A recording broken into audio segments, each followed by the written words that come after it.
pepper na hindi nawawala sa Oh my God! Ano naman yun? A little of vinegar.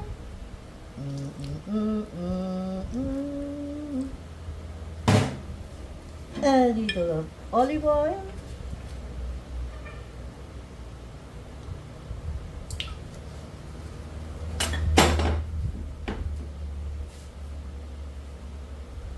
A little of black pepper.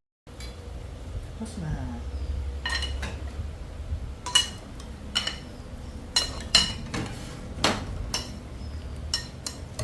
Ganda ng kulay, eh. See? This is the most beautiful salad. The most colorful salad in the world. The most yummy, healthy, and yummy.